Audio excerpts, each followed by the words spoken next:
할머니, 비닐하우스에서 하룻밤만 자면 안 돼요? 폭우 속에서 흠뻑 젖은 7살 소녀가 어린 동생을 꼭 껴안고 떨리는 목소리로 말했습니다. 여기서 왜 이러고 있니? 갈 곳이 없어요. 오늘 하룻밤만, 제발요. 소녀의 간절함에 가까이 다가가 두 자매의 얼굴을 마주한 순간 여회장 문옥은 끝내 오열하고 말았습니다. 여회장은 왜 이 소녀들을 보고 이토록 가슴이 무너져 내렸던 걸까요? 그리고 어린 소녀들은 도대체 왜 폐가에 찢어진 비닐하우스에서 벌벌 떨고 있었던 걸까요? 사연을 시작하기 전에 구독과 좋아요를 눌러주세요. 그리고 어디에서 듣고 계신지 댓글 남겨주시면 여러분의 가정에 큰 행운이 가득 깃들기를 바라겠습니다. 빗소리가 거셌습니다. 갑작스럽게 내린 폭우였죠. 별장 창문을 두드리는 빗소리는 쉽게 잠을 허락하지 않았습니다. 서문옥은 침대에서 몸을 일으켜 조용히 거실로 나왔습니다. 시계는 밤 11시를 가리키고 있었어요. 잠은 오지 않았습니다. 요즘 들어 비가 오는 밤이면 더 그랬습니다. 비가 내리는 밤마다 문옥의 머릿속에는 늘 같은 기억이 떠올랐습니다. 10년 전 그날도 이렇게 비가 쏟아졌었어요. 고속도로 빗길에서 큰 사고가 났습니다. 온 가족이 타고 있던 차였어요. 그 사고로 문옥은 남편과 딸, 사위, 그리고 5살 손녀를 단 하루 만에 모두 잃었습니다. 그날 이후 문옥은 일에만 매달렸어요. 슬픔을 잊기 위해서였죠. 회사를 키웠습니다. 대한민국 최고의 기업으로 만들었어요. 하지만 채워지지 않았습니다. 1년 전 문옥은 모든 걸 내려놓았어요. 전문 경영인에게 회사를 맡기고 이 별장으로 왔습니다. 그리고 지금 잠 못 드는 밤을 보내고 있었죠. 문옥은 우산을 펼쳤습니다. 현관문을 열고 밖으로 나섰죠. 별장 주변은 조용했습니다.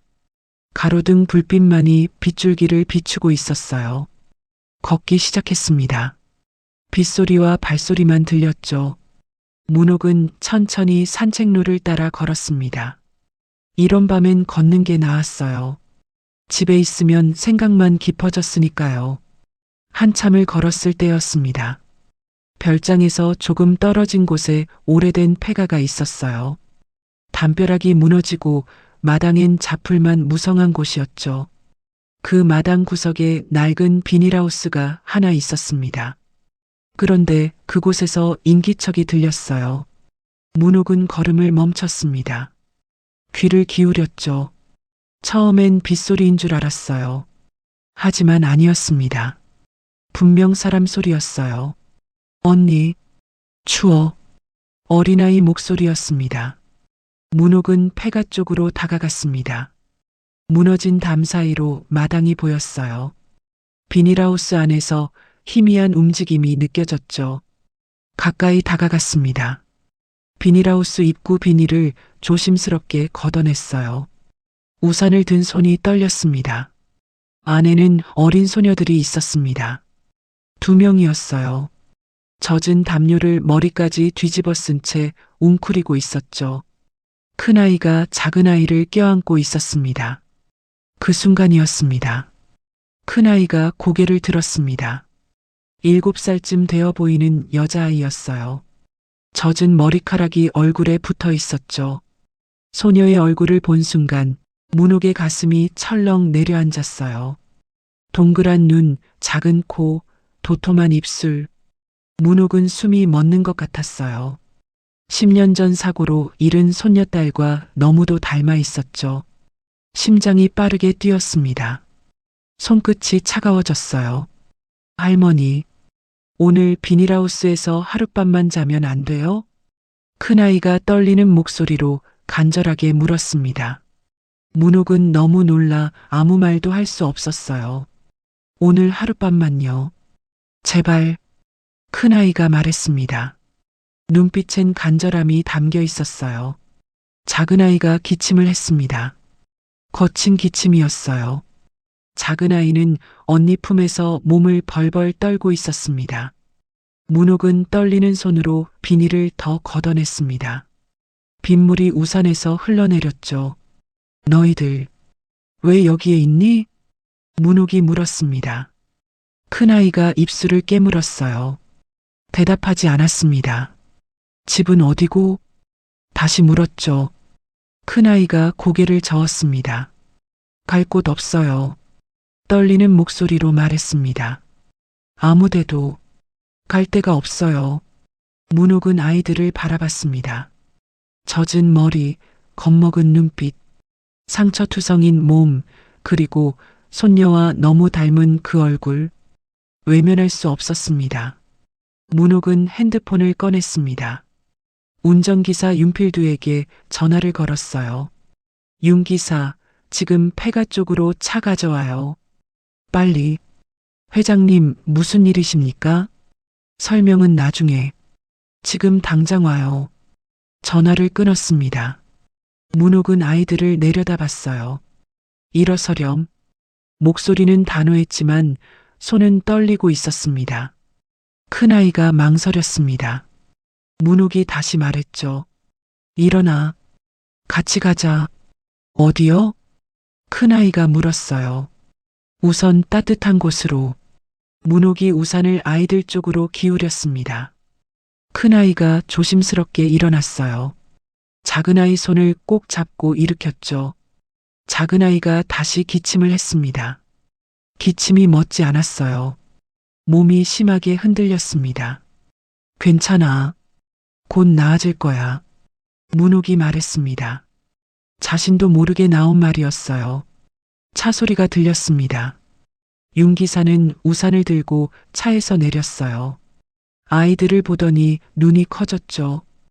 회장님, 이 아이들은 일단 집으로 가요. 문옥이 말을 끊었습니다. 윤 기사는 더 묻지 않았습니다. 차 뒷문을 열었어요. 타렴. 문옥이 말했습니다. 큰아이가 작은아이와 함께 차에 올라탔죠. 문옥도 뒷좌석에 탔습니다. 차가 출발했습니다. 아이들은 좌석 구석에 바짝 붙어 앉아 있었어요. 큰아이가 떨리는 동생을 꼭 껴안고 있었습니다. 작은아이는 기침을 하면서도 움켜진 언니 옷자락을 놓지 않았죠. 문옥이 조심스럽게 물었습니다. 이름이 뭐니? 큰아이가 작은 목소리로 대답했어요.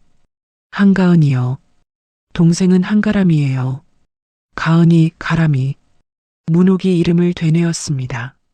문옥은 두 아이를 바라봤습니다. 젖은 머리, 상처투성이, 몸, 불안한 눈빛. 서로 의지한 채 떨고 있는 작은 어깨. 가슴이 뜨거워졌습니다. 이 아이들을 지켜주고 싶었어요. 누군가를 지켜야 한다는 마음. 10년 만에 느끼는 감정이었죠. 차는 빗속을 달렸습니다. 별장 불빛이 가까워지고 있었어요. 문옥은 작게 숨을 내쉬었습니다. 차가 별장 앞에 멈춰섰습니다. 문옥이 먼저 내렸어요. 현관문을 열고 불을 켰죠. 아이들이 조심스럽게 차에서 내렸습니다. 가은이가 가람이 손을 꼭 잡고 있었어요. 들어오렴. 문옥이 말했습니다. 아이들이 현관을 넘어섰어요. 가은이와 가람이의 젖은 발자국이 바닥에 찍혔습니다. 거실 불빛 아래서 아이들 모습이 더 선명하게 보였어요. 가은이 팔에 멍은 파랗게 변해 있었고 가람이 다리엔 긁힌 자국이 여러 개 보였죠. 윤 기사, 수고했어요. 내일 봐요. 회장님, 괜찮으시겠습니까? 괜찮아요. 가봐요. 윤 기사가 나가고 문이 닫혔어요. 이제 집엔 문옥과 아이들만 남았습니다. 먼저 씻어야겠구나. 문옥이 욕실로 안내했어요. 불을 켰죠. 일단 따뜻한 물로 씻어. 도와줄까? 아니요. 저희끼리 할 수 있어요. 제가 가람이도 씻겨요. 가은이가 대답했습니다. 그럼 다 씻으면 불러. 문을 닫아줬습니다. 물소리가 들렸어요. 곧 가람이 목소리가 들렸습니다. 언니, 물 따뜻해. 응, 따뜻하지? 언니, 비누 좋은 냄새나. 문옥은 안방으로 갔습니다. 옷장 깊숙한 곳에서 포장된 상자를 꺼냈어요. 손녀를 위해 사뒀던 옷들이었죠. 10년 전에 샀던 거였습니다. 포장을 뜯었습니다. 손이 떨렸어요. 작은 원피스와 티셔츠, 바지. 택이 그대로 달려 있었어요. 이제라도 쓰이는구나. 욕실에서 물소리가 멎었습니다. 문을 두드렸어요. 다 씻었니? 네. 문을 열었습니다. 그 순간 문옥은 숨이 멎었습니다. 아이들 몸에 멍과 상처가 너무 많았어요. 멍은 팔에만 있는 게 아니었습니다. 등에도, 옆구리에도, 다리에도. 어떤 건 파랗게 변해 있었고 어떤 건 노랗게 번져 있었어요. 허벅지엔 붉은 자국이 선명했고 손등엔 긁힌 상처가 아물지 않고 있었죠. 문옥의 손이 떨렸습니다. 분노가 치밀어 올랐어요. 누가 이랬을까? 이렇게 어린 아이들을. 하지만 지금은 아니었습니다. 지금은 이 아이들이 편히 쉬어야 할 때였어요. 문옥은 마음을 다잡았습니다. 이리 와. 수건으로 아이들 머리를 닦아줬습니다. 조심스럽게, 천천히. 고맙습니다. 가람이가 작은 목소리로 말했습니다. 할머니, 친절해서 좋아요. 문옥의 가슴이 뜨거워졌어요. 옷을 입혔습니다. 가은이에겐 티셔츠와 바지를, 가람이에겐 연한 분홍색 원피스를 입혔어요. 예뻐요? 가람이가 물었습니다. 응, 아주 예뻐. 응, 너희 입으라고 준비한 거야. 감사합니다. 부엌으로 갔습니다. 계란 후라이를 만들고 빵과 우유를 준비했어요. 아이들이 식탁에 앉았습니다. 눈치를 보며 앉아 있었어요. 먹어. 가은이가 빵을 집어들었어요. 가람이도 조금씩 먹기 시작했죠. 맛있어요. 가람이가 작은 목소리로 말했습니다. 천천히 먹어도 돼. 아무도 안 뺏어가. 가은이 눈에 눈물이 맺혔습니다. 더 먹어도 돼요? 가람이가 조심스럽게 물었습니다. 그럼 많이 먹어. 가람이가 우유를 마시다 기침을 했어요. 따뜻한 물을 따라줬습니다. 가람이는 물을 마시고 나서야 기침이 멎었어요. 식사를 마치고 방으로 안내했습니다. 여기서 자렴. 정말 저희 여기서 자도 돼요? 가은이가 물었어요. 그래. 아이들이 한 침대에 나란히 누웠습니다. 가은이가 가람이를 안았어요. 문옥은 아이들에게 이불을 덮어줬습니다. 불 끌까? 아니요. 불 켜놔주세요. 어두우면 무서워요. 가은이가 불안한 목소리로 말했습니다. 그래. 불 안 끌게. 문옥은 불을 켜둔 채 방문을 열어뒀습니다. 할머니. 가은이가 불렀습니다. 내일도 여기 있어도 돼요? 그래. 있어도 돼. 할머니. 진짜 친절하다. 가람이가 작게 중얼거렸습니다. 거실로 돌아왔습니다. 소파에 앉았어요. 문옥은 아이들 방 쪽을 바라보며 생각했습니다. 이 아이들에게 도대체 무슨 일이 있었던 걸까? 가슴이 아팠습니다. 동시에 뜨거워졌어요. 문옥은 아이들을 지켜주고 싶다고 생각했습니다. 집이 평소와 달랐습니다.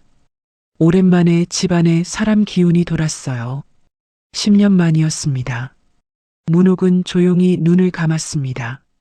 내일 아침 아이들 이야기를 들어야겠다고 생각했습니다. 아침 햇살이 방 안으로 스며들었습니다. 문옥은 일찍 잠에서 깼어요.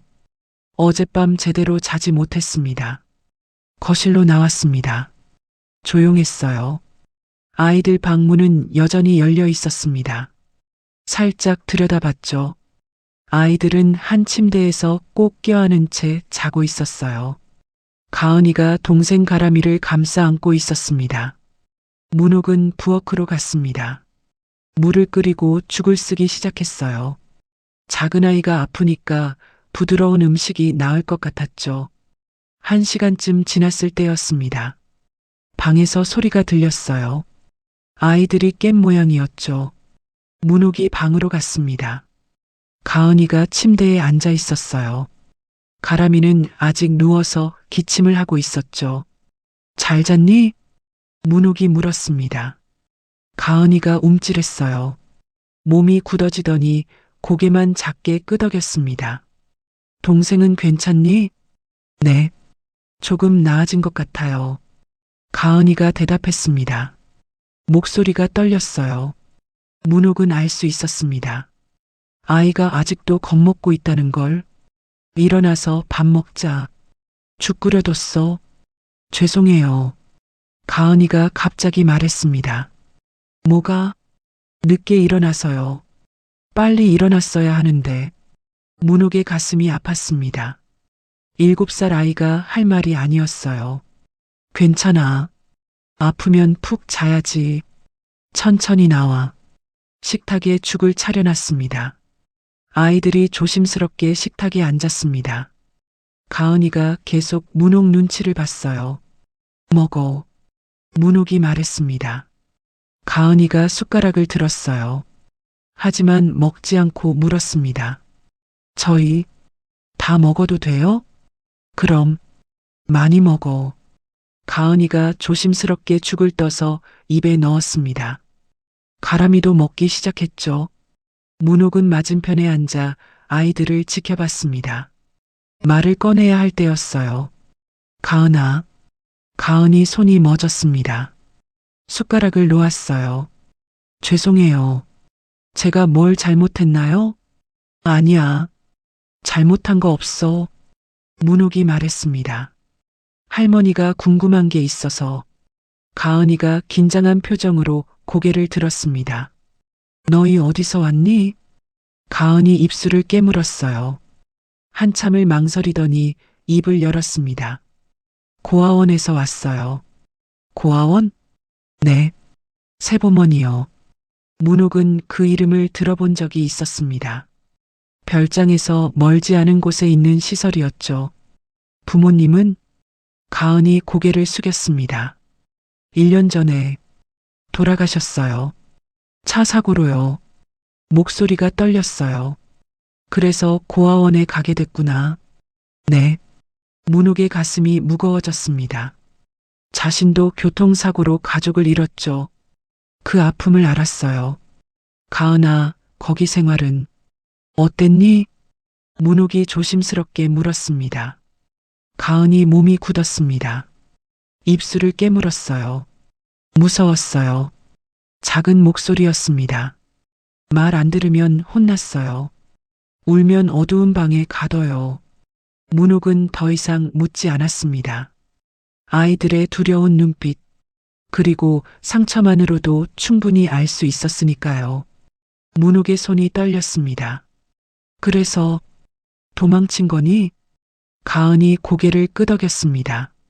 며칠 전에 원장 선생님이 어른들이랑 얘기하는 거 들었어요. 가은이가 말을 이었습니다. 가람이를 외국으로 보낸대요. 문옥의 눈빛이 날카로워졌습니다. 외국? 가은이가 울먹였습니다. 네. 근데 무서웠어요. 가람이 혼자 보내지면 안 되니까. 가람이는 아직 어려서 저 없으면 안 돼요. 가람이가 언니 옷을 더 꽉 붙잡았습니다. 언니랑 떨어지기 싫어. 가람이가 작은 목소리로 말했습니다. 문옥은 두 아이를 바라봤습니다. 서로 꼭 붙어 있는 모습. 그래서 이틀 전에 밤에 몰래 나왔어요. 다른 아이들 다 자고 있을 때요. 가은이가 말을 이었습니다. 가람이 손잡고 계속 걸었어요. 낮엔 공원에 숨어 있고 밤엔 아무데나 자고, 그러다 어제는 비가 와서 비닐하우스에서 자려고 했어요. 문옥은 말이 나오지 않았습니다. 이틀 동안 밖에서 지냈다는 거였어요. 7살과 5살 아이가. 잠시 침묵이 흘렀습니다. 가은이가 떨리는 목소리로 물었습니다. 할머니, 저희 계속 여기 있으면 안 돼요? 문옥은 아무 말도 할 수 없었어요. 저희 헤어지지 않게 도와주세요. 가은이가 울먹였습니다. 고아원 돌아가면 가람이랑 헤어져야 해요. 가람이가 울기 시작했습니다. 언니랑 같이 있을래요. 도와주세요, 할머니. 가은이가 손을 모았습니다.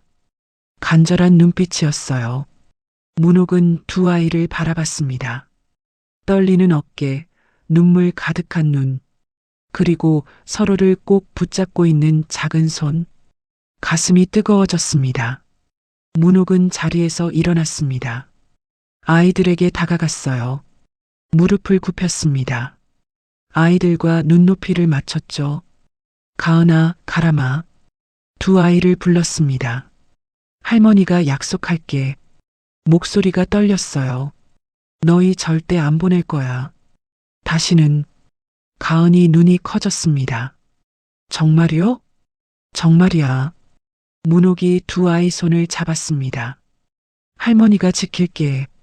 이번엔 절대 놓지 않을 거야. 가은이 와락 문옥을 안았습니다. 가람이도 따라 안았어요. 고맙습니다. 가은이와 가람이가 울면서 말했습니다. 문옥은 두 아이를 꼭 안았습니다. 눈물이 났습니다. 참았던 눈물이 흘러내렸어요. 한참을 그렇게 있었습니다. 문옥은 아이들을 놓아주고 일어났습니다. 눈물을 닦았어요. 가은아, 가람아. 잠깐만 기다려. 핸드폰을 꺼냈습니다. 전화를 걸었어요. 윤 기사, 장 변호사한테 연락해서 지금 바로 같이 와주세요. 회장님, 무슨 일이십니까? 급한 일이에요. 빨리 와요. 전화를 끊었습니다. 가은이 불안한 표정으로 물었어요. 할머니, 저희 경찰서 가야 돼요? 아니, 아직은 아니야. 그럼요. 일단 내가 너희를 지킬 방법부터 찾아야지. 문옥이 말했습니다. 가은이 고개를 가우뚱했어요. 가람이가 한참을 망설이다가 물었습니다. 할머니, 착한 사람이죠? 문옥은 가람을 내려다봤습니다. 할머니는 너희 편이야. 가람이 작게 웃었습니다. 문옥은 창밖을 봤습니다. 맑은 하늘이 펼쳐져 있었어요. 1시간 후 현관벨이 울렸습니다. 문옥이 문을 열었어요. 윤 기사와 장태수 변호사가 서 있었죠. 들어오세요. 거실로 안내했습니다. 아이들은 방에 있었어요. 회장님, 무슨 일이십니까? 장 변호사가 물었습니다. 장 변호사는 문옥과 20년 넘게 일해온 사람이었어요. 앉으세요. 문옥이 먼저 소파에 앉았습니다. 두 사람도 마주 앉았죠. 이틀 전 밤에 폐가 비닐하우스에서 아이 둘을 발견했어요. 문옥은 아이들이 고아원에서 도망친 이후 그곳에서 아이들이 겪었던 일들을 장 변호사에게 자세히 설명했습니다. 문옥의 얘기를 듣는 장 변호사 표정이 점점 굳어졌습니다. 장 변호사가 심각한 얼굴로 물었습니다. 고아원에 연락은 하셨습니까? 아니요. 안 했어요. 장 변호사 눈빛이 날카로워졌습니다. 그런데 고아원에서 아이들이 학대를 당한 건 확실합니까? 아이들 상처를 직접 봤어요. 긁힌 자국, 오래된 상처들. 장 변호사 얼굴이 굳어졌습니다. 회장님은 어떻게 하고 싶으세요? 문옥은 단호하게 대답했습니다. 아이들을 지켜주고 싶어요. 다시는 그곳으로 안 보낼 거예요. 잠시 침묵이 흘렀습니다. 장 변호사가 조심스럽게 말했습니다. 하지만 회장님, 법적으로 그 아이들은 시설 소속입니다. 무단으로 데리고 있으면 문제가 될 수 있어요. 알아요. 그래서 장 변호사님을 부른 거예요. 방법을 찾아야죠. 법적으로. 장 변호사는 잠시 생각했습니다. 손가락으로 턱을 쓸어내렸어요. 일단 아직 고아원에 돌려보내면 안 됩니다. 문옥이 고개를 끄덕였습니다. 학대 정황이 있다면 아이들 안전이 우선입니다. 증거를 확보해야 해요. 문옥이 앞으로 몸을 기울였습니다. 어떤 증거요? 의료 기록이요. 학대 증거인 상처에 대한 공식적인 기록이 있어야 해요. 그리고 아이들 진술도 받아야 합니다. 지금 당장 할 수 있나요? 네. 제가 아는 소아과 의사가 있습니다. 오민정 원장님입니다. 믿을 수 있는 분이에요. 장 변호사가 핸드폰을 꺼냈습니다. 지금 연락해 볼게요. 전화를 걸었습니다. 잠시 후 통화가 연결됐어요. 오 원장님, 장태수입니다. 급한 일이 있어서 연락드렸습니다. 통화 내용을 설명했습니다. 1시간 후에 병원으로 오시면 된답니다. 장 변호사가 전화를 끊고 말했습니다. 문옥은 안도의 한숨을 내쉬었습니다. 그리고 회장님, 장 변호사가 말을 이었습니다. 법적 보호자 문제를 생각해야 합니다. 무슨 말이에요? 일시 보호, 위탁, 후견 같은 방법이 있어요. 회장님이 정식으로 아이들을 보호할 수 있는 법적 지위를 만들어야 합니다. 시간이 얼마나 걸리나요? 케이스마다 다릅니다. 하지만 학대 정황이 명확하면 빠를 수 있어요. 그럼 바로 시작하세요. 가능한 모든 방법을 동원해요. 알겠습니다. 윤 기사가 조심스럽게 물었습니다. 회장님, 제가 도울 일은 없겠습니까? 당분간 조심해야 해요. 아이들 일은 아무한테도 말하지 마세요. 알겠습니다. 문옥이 아이들 방으로 갔습니다. 가은아, 가람아. 병원에 가야겠어. 가은이가 놀란 표정으로 물었습니다. 병원이요? 응. 가람이 아프잖니. 의사 선생님한테 가야지. 저희 꼭 가야 돼요? 불안한 목소리였습니다.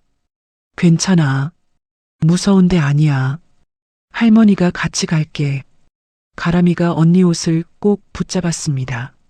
언니, 무서워. 괜찮아. 할머니 믿어. 문옥이 손을 내밀었습니다. 가은이가 조심스럽게 손을 잡았어요. 차에 탔습니다. 윤 기사가 운전석에 앉았어요. 문옥과 아이들이 뒷좌석에 탔죠. 차가 출발했습니다. 30분쯤 지나 병원에 도착했습니다. 작은 소아과 병원이었어요. 간판에 오민정 소아과 의원이라고 써 있었죠. 안으로 들어갔습니다. 간호사가 반갑게 맞아줬어요. 서문옥 회장님이시죠? 이쪽으로 오세요. 진료실로 안내했습니다. 오민정 원장이 일어나 맞아줬어요. 40대 중반의 부드러운 인상의 여자였습니다. 안녕하세요. 오민정입니다. 장 변호사님께 아이들 이야기는 미리 들었습니다. 오민정 원장이 아이들을 봤습니다. 무릎을 굽혔어요. 아이들 눈높이에 맞췄죠. 안녕. 나는 오민정 선생님이야. 가람이가 기침을 많이 한다며? 선생님이 좀 봐도 될까? 아프게 안 할게. 가람이가 언니를 봤어요. 가은이가 고개를 끄덕이자 가람도 작게 끄덕였습니다. 오민정 원장이 천천히 진찰을 시작했습니다. 청진기로 숨소리를 들었어요. 목을 봤죠. 목이 많이 부었구나. 기침도 오래됐지? 가람이 고개를 끄덕였습니다. 약 먹으면 나아질 거야. 그리고 오민정 원장 조심스럽게 물었습니다. 몸에 아픈 데는 없니? 가은이가 고개를 저었습니다. 오민정 원장이 문옥을 봤어요. 문옥이 작게 고개를 끄덕였죠. 그럼 선생님이 몸도 좀 살펴볼게. 괜찮지? 가은이가 망설이다 고개를 끄덕였습니다. 오민정 원장이 조심스럽게 가은이의 팔, 다리, 등을 자세히 확인했습니다. 가람이의 몸도 확인했죠. 표정이 굳어졌습니다. 멍과 상처를 하나하나 사진으로 찍었어요. 기록을 남겼습니다. 언제부터 이렇게 됐니? 가은이가 작은 목소리로 대답했습니다. 오래됐어요. 누가 그랬어? 가은이가 입을 다물었습니다. 대답하지 않았어요. 오민정 원장이 더 묻지 않았습니다. 부드럽게 웃으며 말했죠. 알겠어. 이제 다 봤어. 잘했어. 간호사가 아이들을 대기실로 안내했습니다. 오민정 원장이 문옥과 장 변호사를 보며 말했습니다. 표정이 심각했어요. 상처가 너무 많습니다. 그리고 오래됐어요. 어떻게 해야 하나요? 일단 기록은 다 남겼습니다.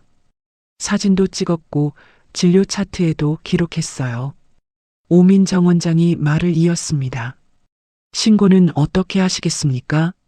문옥이 장 변호사를 봤습니다. 장 변호사가 대답했어요. 일단 보류하겠습니다. 증거를 더 모아야 해요. 알겠습니다. 필요하시면 언제든 연락 주세요. 오민정 원장이 약을 처방했습니다. 이건 기침약이에요. 하루 3번 먹이세요. 그리고 푹 쉬게 해주세요. 감사합니다, 원장님. 병원을 나왔습니다. 차에 탔어요. 가람이 약봉투를 들여다봤습니다. 이거 먹으면 나아요? 응, 나아. 문옥이 대답했습니다. 집으로 돌아왔습니다. 아이들을 방으로 보내고 거실에 앉았어요. 장 변호사와 윤 기사도 앉았죠. 이제 시작입니다, 회장님. 장 변호사가 말했습니다. 증거 확보, 법적 절차, 고아원과의 대응. 쉽지 않을 겁니다. 알아요. 문옥이 단호하게 말했습니다. 하지만 지킬 거예요. 지킬 수 있을 때까지. 장 변호사가 고개를 끄덕였습니다. 제가 돕겠습니다. 윤 기사도 말했습니다. 저도 힘을 보태겠습니다, 회장님. 고마워요. 문옥은 아이들 방을 봤습니다. 가은이가 가람에게 약을 먹이고 있었어요. 가슴이 뜨거워졌습니다. 이제 본격적인 싸움이 시작되는 거였어요. 사흘이 지났습니다. 아이들은 조금씩 안정을 찾아가고 있었어요. 가람이 기침도 많이 나아졌죠. 가은이는 여전히 조심스러웠지만 예전보다는 편안해 보였습니다. 문옥은 장 변호사와 계속 연락하며 법적 절차를 준비하고 있었어요. 그날 오후였습니다. 초인종이 울렸어요. 문옥이 현관으로 갔습니다. 인터폰 화면을 봤죠. 낯선 남녀 2명이 서 있었어요. 남자는 60 초반쯤 되어 보였고 여자는 58쯤 되어 보였습니다. 누구세요? 문옥이 물었습니다. 안녕하세요. 세보먼에서 왔습니다. 잠깐 뵙고 싶은데요. 남자가 공손하게 말했습니다. 문옥의 얼굴이 굳어졌습니다. 무슨 일이세요? 문 앞에서 말씀드리기 그러니 안으로 들어가도 될까요? 문옥은 잠시 망설였습니다. 하지만 거절할 이유도 없었어요. 잠깐만요. 먼저 아이들 방으로 갔습니다. 가은이와 가람이가 그림을 그리고 있었어요. 가은아, 가람아. 문옥이 조용히 불렀습니다. 방문 잠그고 나올 때까지 열지 마. 알았지? 네. 가은이가 긴장한 표정으로 대답했습니다. 문옥은 방문을 닫아줬습니다. 안에서 자물쇠 잠그는 소리가 들렸어요. 현관문을 열었습니다. 2 사람이 들어왔어요. 남자가 먼저 인사했습니다. 처음 뵙겠습니다. 저는 세보먼 원장 백정호입니다. 이쪽은 제 아내 최미란입니다. 들어오세요. 거실로 안내했습니다. 3 사람이 앉았어요. 백정호가 부드러운 미소를 지으며 말했습니다. 갑자기 찾아뵈어 죄송합니다. 사실 저희 시설 아이들이 며칠 전에 없어졌거든요. 그게 저랑 무슨 상관이죠? 문옥이 차갑게 물었습니다. 인근 주민분들께 여쭤보니 이 별장에서 아이들을 보셨다고 하더라고요. 최미란이 끼어들었습니다. 혹시 회장님께서 그 아이들을 보신 적 있으신가요? 문옥은 대답하지 않았습니다. 그냥 2 사람을 바라봤어요. 백정호가 말을 이었습니다. 7살, 5살 여자 아이들이고요. 이름은 한가은, 한가람입니다. 여기 있어요. 문옥이 단호하게 말했습니다. 백정우 부부 얼굴에 안도의 표정이 스쳤어요. 아, 역시 그렇군요. 정말 다행입니다. 백정우가 웃으며 말했습니다. 아이들이 무사해서 다행이에요. 그럼 저희가 데려가겠습니다. 안 됩니다. 문옥이 잘라 말했습니다. 백정우 미소가 굳어졌습니다. 예, 무슨 말씀이신지. 그 아이들은 여기 있을 겁니다. 하지만 회장님, 그 아이들은 저희 시설 소속입니다. 최미란이 목소리를 높였습니다. 법적으로 저희가 보호자예요. 보호자요?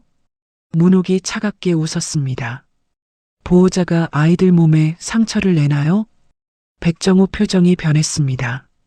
무슨 말씀을? 아이들 몸을 봤어요. 멍투성이더군요. 그게 보호인가요? 그건 오해십니다. 백정우가 황급히 말했습니다. 아이들이 활발해서 다친 겁니다. 저희가 때린 게 아니에요. 그래요? 의사 선생님은 다르게 보시던데요. 최미란 얼굴이 굳어졌습니다. 의사요? 네. 진찰받고 기록도 다 남겼어요. 잠시 침묵이 흘렀습니다. 백정우가 태도를 바꿨습니다. 미소를 지으며 말했어요. 회장님, 저희가 너무 급하게 왔나 봅니다. 천천히 이야기하시죠. 할 이야기 없어요. 회장님께서 아이들을 아끼시는 마음은 알겠습니다. 하지만 행정 절차가 있어요. 시설에서 나간 아이들은 다시 돌아와야 합니다. 그 아이들은 도망쳤어요. 왜 도망쳤을까요? 문옥이 물었습니다. 백정우가 입을 다물었습니다. 최미란이 말했습니다. 아이들이 어려서 그런 겁니다. 규칙 지키기 싫어서 나간 거예요. 규칙이요? 어두운 방에 가두는 게 규칙인가요? 백정우 얼굴이 딱딱하게 굳었습니다. 회장님, 아이들 말만 듣고 판단하시면 곤란합니다. 그럼 뭘 믿어야 하죠? 당신들 말을요? 침묵이 흘렀습니다. 백정우가 한숨을 쉬었습니다. 그리고 말투가 바뀌었어요. 회장님, 솔직히 말씀드리죠. 앞으로 몸을 기울였습니다. 아이 둘을 키우시는 건 쉬운 일이 아닙니다. 교육비, 생활비, 의료비. 평생 엄청난 돈이 들어가죠. 그게 무슨 상관이에요? 최미란이 끼어들었습니다. 회장님, 저희도 그 아이들 키우는데 많은 비용을 썼어요. 1년 넘게요. 그래서요? 백정우가 말했습니다. 법적으로는 그 아이들이 아직 저희 시설 소속입니다. 회장님께서 계속 키우시려면 잠시 멈췄다가 말을 이었습니다. 저희와 합의를 보셔야 합니다. 무슨 합의요?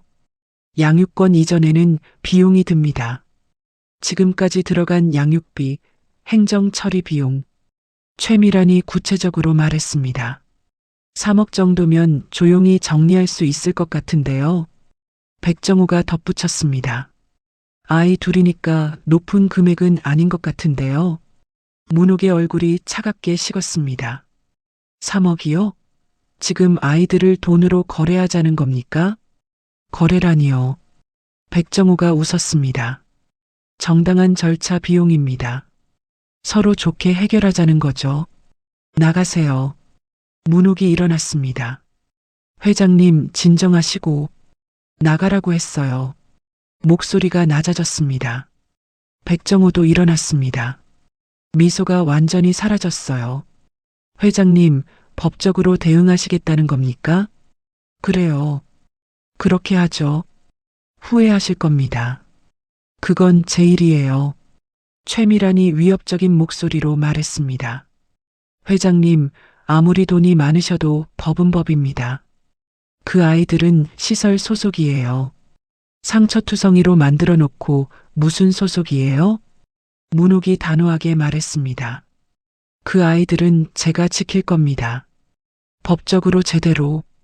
백정우 눈빛이 차갑게 변했습니다. 그럼 법정에서 뵙죠. 좋아요. 두 사람이 나갔습니다. 문이 쾅 닫혔어요. 문옥은 소파에 주저앉았습니다. 손이 떨렸어요. 분노 때문이었습니다. 아이들을 돈으로 거래하려 하다니. 방문이 조심스럽게 열렸습니다. 가은이가 고개를 내밀었어요. 할머니, 누가 왔어요? 문옥이 심호흡을 했습니다. 마음을 가라앉혔어요. 아무것도 아니야. 괜찮아. 저희 돌아가야 돼요? 가은이 목소리가 떨렸습니다. 문옥이 가은을 안아줬습니다. 아니야. 절대 안 보낼 거야. 정말이요? 정말이야. 할머니가 약속했잖아. 가람이도 방에서 나왔습니다. 할머니, 무서운 사람들이었어요? 이제 안 무서워. 할머니가 다 막을 거야. 문옥은 핸드폰을 꺼냈습니다. 장 변호사에게 전화를 걸었어요. 장 변호사님, 세보먼 원장 부부가 다녀갔어요. 뭐라고 하던가요? 아이들 돌려보내래요. 거절했죠. 그랬더니 문옥이 말을 이었습니다. 돈을 요구했어요. 돈을요? 네. 3억을 요구했어요. 장 변호사 목소리가 굳어졌습니다. 녹음은 하셨습니까? 아니요. 생각 못했어요. 괜찮습니다. 증인이 있습니까? 아니요. 저 혼자였어요. 아쉽네요. 하지만 이제 본격적으로 대응하겠다는 뜻이니 준비해야 합니다. 알겠어요. 회장님, 각오하셔야 합니다. 쉽지 않을 겁니다. 알아요. 문옥이 단호하게 말했습니다. 하지만 물러서지 않을 거예요. 전화를 끊었습니다. 문옥은 아이들을 봤습니다. 두 아이가 불안한 눈으로 문옥을 보고 있었어요. 가은아, 가람아. 문옥이 무릎을 굽혔습니다. 할머니 믿지? 네. 그럼 걱정하지 마. 할머니가 꼭 지킬 거야. 가은이 눈에 눈물이 맺혔습니다. 고마워요, 할머니. 문옥은 두 아이를 안았습니다. 창밖을 봤어요. 해가 지고 있었습니다. 문옥은 두 아이를 더 꼭 안았습니다. 다음 날 아침 장 변호사가 찾아왔습니다. 손에 서류 뭉치를 들고 있었어요. 회장님, 며칠간 조사한 결과를 가져왔습니다. 거실에 앉았습니다. 장 변호사가 서류를 펼쳤어요. 세보먼 과거 기록을 조사했습니다. 보조금 내역이 이상합니다.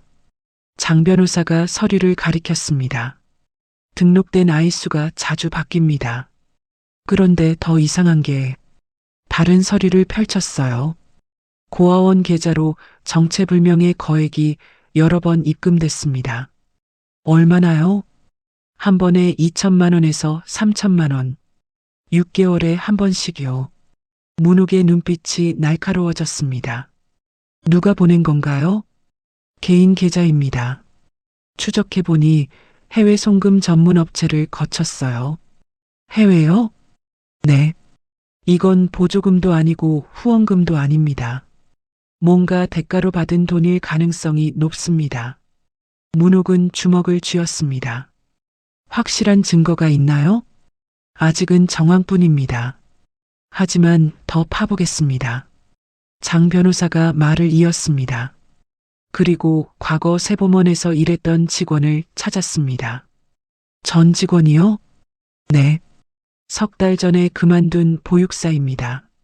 만나보겠습니다. 이틀 후였습니다. 장 변호사가 전화를 걸어왔어요. 회장님, 증언을 확보했습니다. 지금 가도 되겠습니까? 지금 오세요. 1시간 후 장 변호사가 도착했습니다. 30 중반쯤 되어 보이는 여자가 함께 왔어요. 안녕하세요. 김유진이라고 합니다. 여자가 조심스럽게 인사했습니다. 앉으세요. 세 사람이 앉았습니다. 김유진이 떨리는 목소리로 말했어요. 저는 세보먼에서 6개월 동안 일했습니다. 보육사로요. 왜 그만두셨어요? 못 견뎠어요. 거기서 벌어지는 일들을. 김유진이 말을 이었습니다. 아이들한테 너무 심했어요. 밥도 제대로 안 주고 말 안 들으면 때렸어요. 누가요? 원장 부부요. 특히 최미란 씨가 심했어요. 문옥은 숨을 깊이 들이쉬었습니다. 더 말씀해 주세요. 아이들 숫자가 이상했어요. 어떻게요? 정부에서 나오는 보조금 신청서를 본 적이 있어요. 거기엔 아이가 40명이라고 나와 있었어요. 그런데요, 실제로 시설에 있는 아이는 25명 정도였어요. 15명이나 되는 유령 아이들로 보조금을 받았다는 뜻인가요? 김유진이 고개를 끄덕였습니다. 그런 것 같았어요. 김유진이 목소리를 낮췄습니다. 그리고 가끔 실제 있던 아이들도 갑자기 없어졌어요. 문옥이 앞으로 몸을 기울였습니다. 어떻게요? 밤에 어른들이 데려갔어요. 낯선 사람들이요. 그리고 며칠 뒤엔 아예 안 왔어요. 어디로 데려간 거죠? 한 번은 원장이 전화하는 거 들었어요. 김유진이 말을 이었습니다. 외국으로 보낸다. 서류 준비하라는 얘기를 했어요. 입양 브로커한테 하는 말 같았어요. 불법 입양이요? 그런 것 같았어요. 그리고 며칠 후에 그 아이가 없어졌어요. 장 변호사가 물었습니다. 혹시 그 시기에 고아원 계좌로 큰 돈이 들어온 걸 본 적 있습니까? 김유진이 고개를 저었습니다. 아니요. 계좌는 원장 부부가 직접 관리해서 저희는 몰라요. 혹시 한가은, 한가람이라는 아이들 기억하십니까? 네. 기억해요. 작년에 왔어요. 그 아이들은 어땠나요? 처음엔 괜찮았어요. 근데 점점 김유진 눈에 눈물이 맺혔습니다. 동생이 자주 울었어요. 그럼 원장 부인이 어두운 방에 가뒀어요. 언니가 말리면 같이 맞았고요. 문옥은 참고 있던 분노가 터질 것 같았습니다. 증언해 주셔서 감사합니다. 김유진이 돌아간 후였습니다. 장 변호사가 말했습니다. 확실한 증거를 위해서는 고아원 내부 영상을 확보해야 해요. 가능한가요? 경찰 협조가 필요합니다. 하지만 일단 주변부터 알아보겠습니다. 사흘이 지났습니다. 장 변호사가 다시 찾아왔어요. 표정이 심각했습니다. 회장님, 고아원 내부 CCTV 영상 확보했습니다. 어떻게요? 경찰 협조로 확보했습니다. 노트북을 펼쳤습니다. 영상이 재생됐어요. 화면에 고아원 내부가 보였습니다. 아이들이 바닥에 앉아 밥을 먹고 있었어요. 양이 적었습니다. 한 아이가 더 달라고 손을 들었습니다. 최미란이 다가왔어요. 아이 머리를 때렸습니다. 문옥은 화면을 보며 주먹을 쥐었습니다. 더 있습니다. 다른 영상이 재생됐습니다. 어두운 방에 아이 한 명이 혼자 앉아 있었어요. 울고 있었습니다. 문이 열리고 최미란이 들어왔습니다. 아이를 끌어냈어요. 이건 격리실입니다. 말 안 들으면 여기 가뒀다고 하네요. 문옥은 더 이상 볼 수 없었습니다. 됐어요. 장 변호사가 노트북을 덮었습니다. 회장님, 이제 경찰에 정식으로 수사 요청하겠습니다. 그렇게 하세요. 학대와 보조금 부정수령은 증거가 확실합니다. 불법 입양은 아직 의혹 단계지만 경찰이 계좌 추적하면 밝혀질 겁니다. 그날 저녁이었습니다. 장 변호사가 경찰서에 고발장을 제출했어요. 증거 자료도 함께 넘겼습니다. 경찰은 즉시 수사를 시작했습니다. 이틀 후였습니다. 장 변호사에게서 급한 전화가 왔어요. 회장님, 세보먼 원장 측 변호사에게서 연락 왔습니다. 뭐라고 하던가요? 아이들을 즉시 돌려보내지 않으면 법적 조치를 취하겠답니다. 미성년자 약취유인 혐의로요. 문옥의 얼굴이 굳어졌습니다. 그게 가능한가요? 법적으로는 그 아이들이 시설 소속이니 가능합니다. 하지만 장 변호사가 말을 이었습니다. 저희도 맞대응하겠습니다. 학대 정황이 명확하니 임시 보호 조치를 신청하겠습니다. 그게 뭔가요? 조사가 끝날 때까지 회장님께서 합법적으로 아이들을 보호하는 겁니다. 법원 허가를 받으면 원장 부부도 손 못 댑니다. 얼마나 걸리나요? 빠르면 2, 3일입니다.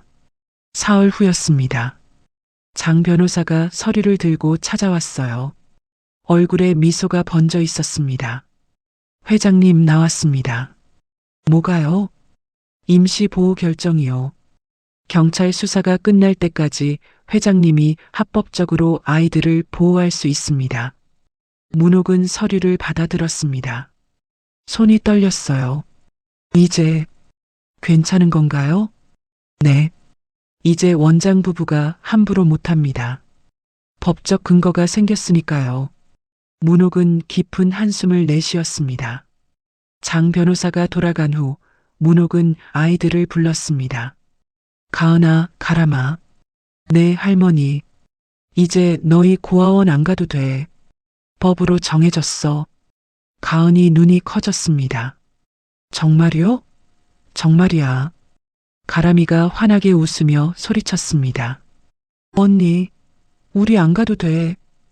두 아이가 와락 문옥을 안았습니다.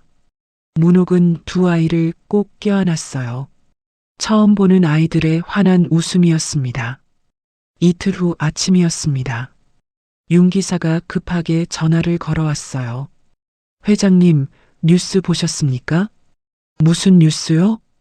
지금 바로 켜보세요. 문옥은 거실 텔레비전을 켰습니다. 뉴스가 나오고 있었어요. 화면에 백정호 원장이 나왔습니다. 기자회견장이었죠. 저희 시설 아이들을 부당하게 빼앗겼습니다.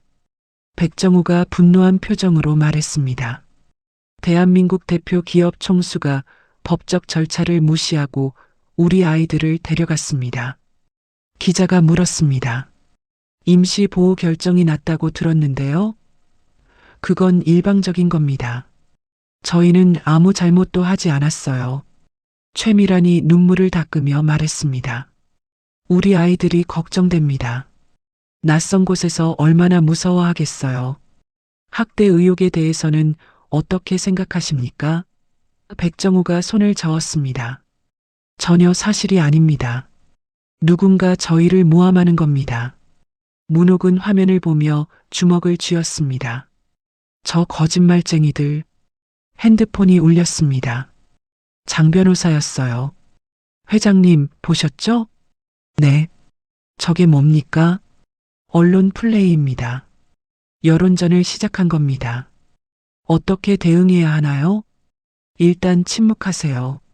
경찰 수사 진행 중이니 함부로 말하면 안 됩니다. 하지만, 회장님, 저쪽은 거짓말하고 있어요. 곧 드러날 겁니다. 조금만 참으세요.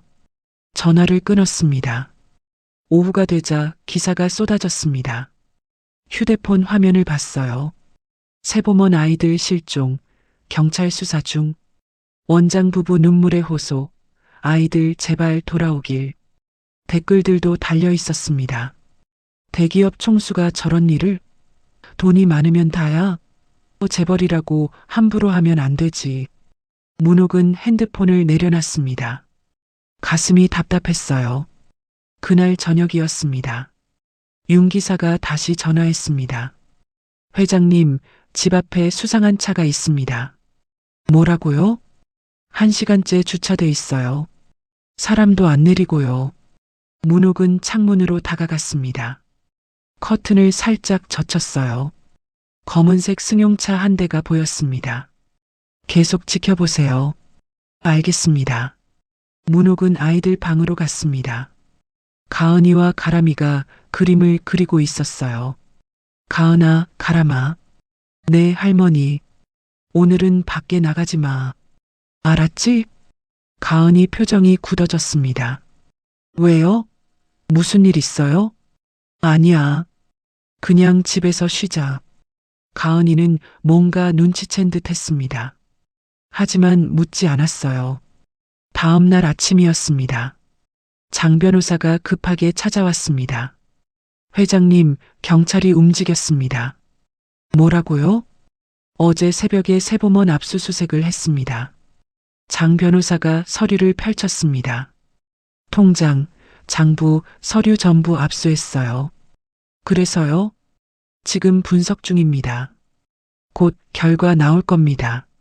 얼마나 걸리나요? 2, 3일이면 윤곽이 나올 겁니다. 문옥은 안도의 한숨을 내쉬었습니다. 그리고 회장님, 장 변호사가 말을 이었습니다. 브로커를 특정했습니다. 브로커요? 네. 도상길이라는 자입니다. 해외 입양 중개를 불법으로 해온 인물이에요. 확실한가요? 세범원 계좌에서 이 사람 계좌로 돈이 여러 번 들어갔습니다. 그리고 며칠 후 해외로 송금됐어요. 문옥의 눈빛이 날카로워졌습니다. 아이들을 판 거군요. 그렇습니다. 경찰이 도상길을 추적 중입니다. 이틀이 지났습니다. 장 변호사에게서 전화가 왔어요. 회장님, 도상길 검거했습니다. 정말입니까? 네. 지금 조사 중입니다.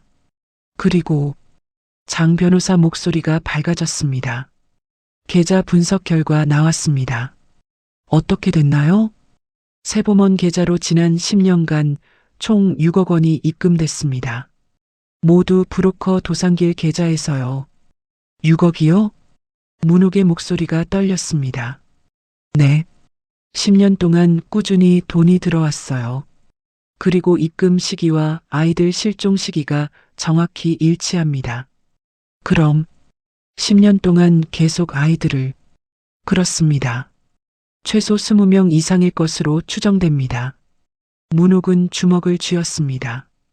도상길이 자백했습니까? 아직은 부인하고 있습니다. 하지만 증거가 명확합니다. 곧 무너질 겁니다. 그날 저녁이었습니다. 뉴스가 나왔습니다. 세범원 원장 부부 긴급 소환, 불법 해외 입양 의혹, 보조금 부정 수령 정황 포착, 해외 입양 브로커 검거. 화면에 백정호와 최미란이 경찰서로 들어가는 모습이 나왔습니다. 기자들이 몰려들었어요. 원장님, 아이들을 돈 받고 해외로 보낸 게 사실입니까? 아이들을 돈 받고 팔았습니까? 백정호는 고개를 숙이고 들어갔습니다. 문옥은 화면을 보며 조용히 눈을 감았습니다. 이제 진실이 드러나고 있었습니다. 핸드폰이 울렸습니다. 윤 기사였어요. 회장님, 집 앞 수상한 차 사라졌습니다. 그래요? 네. 아까 뉴스 나오고 나서 바로 떠났습니다. 문옥은 창밖을 봤습니다. 집 앞이 조용했어요. 아이들 방으로 갔습니다. 가은이와 가람이가 침대에 앉아 있었어요. 할머니, 가은이가 불렀습니다. 응? 저희 이제 안전한 거예요? 그래. 이제 안전해. 정말이요? 정말이야. 나쁜 사람들 다 잡혔어. 가람이 눈에 눈물이 맺혔습니다. 할머니, 고마워요. 문옥은 두 아이를 안았습니다. 할머니가 약속했잖아. 지킨다고. 가은이가 문옥 품에서 중얼거렸습니다. 할머니 최고예요. 문옥은 두 아이를 꼭 안고 있었습니다. 창밖엔 별이 떠 있었어요. 오랜만에 마음이 편안했습니다. 싸움은 아직 끝나지 않았지만 이제 끝이 보였습니다. 문옥은 작게 미소 지었습니다. 사흘이 지났습니다. 장 변호사에게서 전화가 왔어요. 회장님, 지금 뵐 수 있으십니까? 무슨 일이에요? 큰 진전이 있습니다. 지금 가겠습니다. 오세요. 1시간 후 장 변호사가 도착했습니다. 손에 서류 뭉치를 들고 있었어요. 거실에 앉았습니다. 회장님, 어제 경찰이 세범원 원장 부부를 구속했습니다. 구속이요? 네. 증거인멸 우려가 있다고 판단했어요. 그리고 집과 고아원을 압수수색했습니다. 문옥은 깊은 한숨을 내쉬었습니다. 그리고 도산길이 전부 자백했습니다. 장 변호사가 서류를 펼쳤습니다. 지난 10년간 세보먼에서 총 23명의 아이들을 해외로 보냈다고 했어요. 23명이요? 네. 그리고 그때마다 원장 부부에게 돈을 줬습니다. 총 6억 원입니다. 문옥은 주먹을 쥐었습니다. 그리고 이게 장 변호사가 다른 서류를 꺼냈습니다. 원장 부부 집에서 발견된 장부입니다. 문옥은 서류를 받아들었어요. 손으로 쓴 노트였습니다. 아이들 이름이 빼곡히 적혀 있었어요. 나이, 성별, 특징, 그리고 옆에 금액이 적혀 있었습니다. 문옥은 페이지를 넘겼습니다. 그리고 멈췄어요. 맨 아래에 가람이의 이름이 보였습니다. 한가람 5살, 여, 2025년 3월 예정, 2,800만 원. 문옥의 손이 떨렸습니다. 이게 무슨... 가람이를 3월에 해외로 입양 보낼 계획이었습니다. 장 변호사가 조용히 말했습니다. 회장님이 그날 밤 아이들과 만나지 못하셨다면 문옥은 더 이상 말을 잇지 못했습니다. 서류가 손에서 떨어졌어요. 10년 만에 처음이었습니다. 이렇게 무너지는 게... 회장님, 장 변호사가 불렀습니다. 문옥은 고개를 숙였어요. 눈물이 났습니다. 며칠 차이였어요. 떨리는 목소리였습니다. 며칠만 늦었어도 가람이는... 장 변호사는 말없이 기다려줬습니다. 한참 후 문옥이 고개를 들었어요. 재판은 언제입니까? 일주일 후입니다. 아이들은? 문옥이 물었습니다. 법정에 데려가지 않을 겁니다. 장 변호사가 단호하게 말했습니다. 현재까지 확보된 증거만으로도 충분합니다. 아이들을 법정에 세울 필요 없어요. 문옥은 안도의 한숨을 내쉬었습니다. 고맙습니다. 장 변호사가 돌아간 후 문옥은 아이들 방으로 갔습니다. 두 아이가 그림을 그리고 있었어요. 가은아, 가람아. 네, 할머니. 문옥이 무릎을 굽혔습니다. 일주일 후에 재판이 있어. 가은이 몸이 굳어졌습니다. 저희도 가야 돼요? 아니, 너희는 안 가도 돼. 정말이요?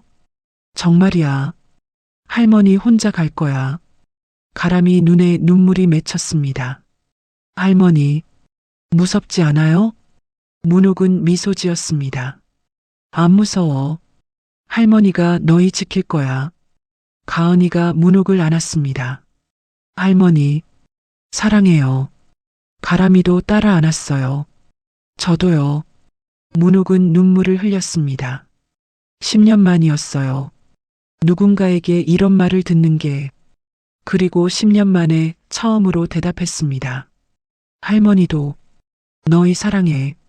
문옥은 두 아이를 꼭 안았습니다. 창밖엔 달이 떠 있었어요. 문옥은 조용히 다짐했습니다. 꼭 이기겠다고. 이 아이들을 위해서라도. 일주일이 지났습니다. 재판 당일 아침이었어요. 문옥은 정장을 차려입었습니다. 오랜만이었어요. 윤 기사가 차를 가져왔습니다. 회장님, 준비되셨습니까? 네. 아이들이 현관까지 따라 나왔어요. 할머니, 힘내세요. 가은이가 말했습니다. 빨리 돌아와요. 가람이도 손을 흔들었어요. 곧 올게. 문옥은 차에 탔습니다. 법원에 도착했어요. 장 변호사가 입구에서 기다리고 있었습니다. 회장님, 이쪽으로 오세요. 법정 안으로 들어갔습니다. 방청석이 가득 차 있었어요. 기자들도 많았습니다. 문옥은 앞쪽에 앉았습니다. 잠시 후 피고인들이 들어왔어요. 백정우와 최미란이었습니다. 문옥은 두 사람을 봤습니다. 일주일 전과는 완전히 달랐어요. 백정우는 수척해져 있었습니다. 얼굴에 수염이 자라 있었어요. 최미란은 머리가 헝클어져 있었습니다. 화장기 없는 얼굴은 창백했어요. 눈 밑에 다크서클이 짙었습니다. 두 사람 모두 수갑을 차고 있었어요. 피고석에 앉았습니다. 고개를 푹 숙이고 있었죠. 판사가 들어오고 재판이 시작됐어요. 검사가 일어났습니다. 재판장님, 피고인들은 10년간 조직적으로 범죄를 저질렀습니다. 화면에 증거들이 떴어요. 검사가 말했습니다. 피고인들은 아동을 학대했습니다. 보조금을 부정 수령했습니다. 목소리가 커졌습니다. 그리고 10년간 23명의 아이들을 불법으로 해외에 입양 보내 6억 원을 받았습니다. 방청석이 술렁거렸어요. 불법 입양 브로커 도산길, 그리고 세보먼 전 직원 김유진이 차례로 증언했습니다. 판사가 피고인들을 봤어요. 할 말 있습니까? 백정호의 변호사가 일어났습니다. 피고인 백정호는 깊이 반성하고 있습니다. 경제적 어려움으로 인해 6억 원을 받고도 어려웠습니까? 검사가 끼어들었습니다. 변호사가 입을 다물었습니다. 백정호가 벌떡 일어났어요. 재판장님, 저는 몰랐습니다. 뭘 몰랐습니까? 아이들을 때린 건 제 아내입니다. 저는 학대하지 않았어요. 옆에 앉은 최미란이 고개를 번쩍 들었습니다. 뭐라고? 당신이 아이들한테 손찌검했잖아. 최미란이 소리쳤습니다. 당신이 브로커 불렀잖아. 당신이 아이들 팔았잖아. 두 사람이 서로 소리치기 시작했어요. 당신 때문이야. 아니, 당신 때문이지. 백정호가 최미란을 밀쳤습니다. 최미란이 비틀거렸어요. 교도관들이 급히 제지했습니다. 방청석이 술렁거렸어요. 판사가 망치를 세게 두드렸습니다. 조용히 하십시오. 두 사람이 억지로 앉았습니다. 서로를 노려보고 있었어요. 판사가 서류를 펼쳤습니다. 피고인들의 죄는 명백합니다. 목소리가 낮고 차가웠어요. 아동을 학대하고 국가 보조금을 불법으로 취득하고 해외에 불법 입양시켜 아이들을 상품처럼 거래했습니다. 판사가 두 사람을 굳은 표정으로 내려다봤습니다. 이는 용납할 수 없는 중대 범죄입니다. 백정호 얼굴이 새하얗게 변했고 최미라는 손으로 얼굴을 가렸습니다. 판사가 판결문을 읽기 시작했어요. 피고인 백정호는 아동학대 및 아동복지법 위반, 입양특례법 위반 등 죄목으로 징역 15년을 선고합니다. 백정호가 비명을 질렀습니다. 15년이요? 재판장님, 피고인 최미란 동일 죄목으로 징역 15년을 선고합니다. 최미란이 주저앉았어요. 추가로 피고인들은 연대하여 국가에 부정 수령한 보조금 전액을 배상하고 불법 취득 재산 6억 원을 몰수하겠습니다. 아동 관련 업종 연구 종사도 금지합니다. 판사가 망치를 내렸습니다. 이상 선고를 마칩니다. 법정이 조용해졌어요. 백정호와 최미란이 끌려나갔습니다. 백정호는 계속 소리쳤어요. 억울합니다. 재판장님, 최미란은 울고 있었습니다. 두 사람 모두 비틀거리며 나갔어요. 문옥은 조용히 지켜봤습니다. 가슴속 무거운 돌이 내려가는 느낌이었어요. 법정 밖으로 나왔습니다. 사람들이 환호했어요. 잘됐다. 당연한 판결이야. 기자들이 몰려들었습니다. 회장님, 소감 한 말씀 해주세요. 장 변호사가 막아섰어요. 회장님은 지금 매우 지쳐 계십니다. 양해 부탁드립니다. 문옥이 손을 들었습니다. 괜찮아요. 기자들을 봤어요. 정의가 승리했습니다. 짧은 말이었어요. 아이들을 지킬 수 있어서 다행입니다. 그리고 차에 탔습니다. 집으로 향했어요. 창밖을 봤습니다. 하늘이 맑았어요. 10년 만에 처음으로 마음이 편안했습니다. 집에 도착했어요. 현관문을 열자 아이들이 달려왔습니다. 할머니, 어떻게 됐어요? 문옥은 무릎을 굽혔습니다. 두 아이와 눈높이를 맞췄어요. 이겼어. 나쁜 사람들 다 벌 받았어. 정말요? 가은이 눈이 커졌습니다. 정말이야. 이제 다 끝났어. 가은이와 가람이가 와락 안겼습니다. 문옥은 두 아이를 꼭 안았습니다. 오랜만에 집이 따뜻했어요. 오랜만에 웃음소리가 가득했습니다. 긴 싸움이 끝났어요. 한 달이 지났습니다. 법원에서 연락이 왔어요. 후견인 지정 심리 날짜가 잡혔습니다. 그날 아침 문옥은 아이들과 함께 준비했어요. 할머니, 오늘 어디 가요? 가은이가 물었습니다. 법원 가야 해. 또요? 응. 이번엔 다른 거야. 뭐가 달라요? 문옥이 무릎을 굽혔습니다. 오늘은 할머니가 너희를 정식으로 지킬 수 있게 되는 날이야. 가람이 눈이 반짝였습니다. 정식으로요? 그래. 법으로. 세 사람은 차에 탔습니다. 법원에 도착했어요. 장 변호사가 기다리고 있었습니다. 회장님, 준비되셨습니까? 네. 심리실로 들어갔습니다. 판사가 앉아 있었어요. 부드러운 인상이었습니다. 앉으세요. 네 사람이 앉았습니다. 판사가 서류를 펼쳤어요. 서문옥 씨, 한가은, 한가람 양을 법정 후견인으로 돌보고 싶으신 거죠? 네. 이유가 뭡니까? 문옥이 아이들을 봤습니다. 이 아이들을 지키고 싶습니다. 가족이 되고 싶으신 겁니까? 이미 가족입니다. 판사가 고개를 끄덕였습니다. 그런데 나이가 좀 많으시네요. 68살이면 아이들을 키우기엔 체력적으로 힘들지 않겠습니까? 문옥이 단호하게 대답했습니다. 할 수 있습니다. 판사가 아이들을 봤어요. 가은아, 가람아. 두 아이가 고개를 들었습니다. 할머니랑 계속 살고 싶니? 네. 가은이가 크게 대답했습니다. 할머니 좋아요. 가람이도 고개를 끄덕였습니다. 왜 좋아? 할머니는 저희 때리지 않아요. 가은이가 말했습니다. 밥도 많이 주세요. 따뜻한 물로 씻게 해주고요. 그리고 목소리가 떨렸어요. 저희를 많이 사랑해 주세요. 판사 눈빛이 부드러워졌습니다. 그래, 알겠어. 서류를 정리했어요.